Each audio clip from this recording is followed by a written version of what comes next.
So studies have been done to show that the flavonols in cocoa stimulate stem cells to come out of your bone marrow like bees in a beehive in your bloodstream, and they go out and they find wherever it needs to be repaired. If it's in your heart, they'll fix it. If it's in your liver, they'll fix it. If it's in your skin, they'll fix it. And so we can eat foods like high flavanol cocoa in order to be able to actually get the stem cells to work a little bit better. Okay. Now, how do we know this actually functions, works in people? Well, clinical studies have been done with high flavanol cocoa to show that in like men who are in their 60s with heart disease, they could actually just have 2 cups of dark chocolate hot cocoa a day for a month. Yeah. And they doubled the amount of stem cells in their bloodstream, and their circulation improved measurably. And then what's even more important and impressive is that there was a study called the Cosmos study that was completed recently that showed that eating high flavanol cocoa decreases the risk of cardiovascular death. Yeah. Right, over a period like a statin. Like a statin, right. Exactly. Except made with by eating the same thing that you use to make chocolate. So we're not telling people to go out to have chocolate, which is a confection, which has got a lot of sugar and all kinds of other stuff in it. Yeah. But it's the stuff underneath it, the core of it. All right, guys. So what are we talking about here? It seems like 2 things, right? It seems like we're talking about cacao or chocolate, and we're talking about stem cells. So stem cells are beneficial for our body. We have now started to hear it more mainstream, but yet it's not really well-established medicine.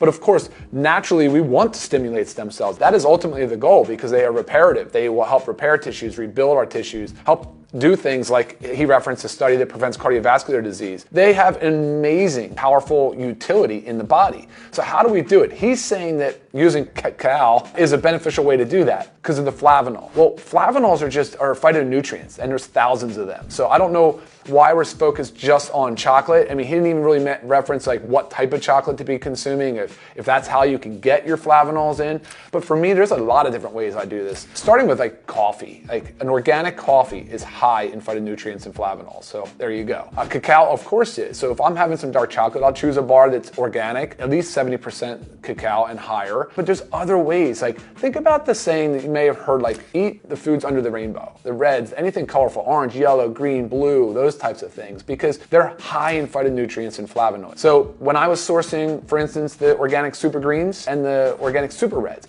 I was choosing foods very, very high in flavonols because these phytonutrients are so beneficial for our health. And I don't think people quite understand exactly how important it is.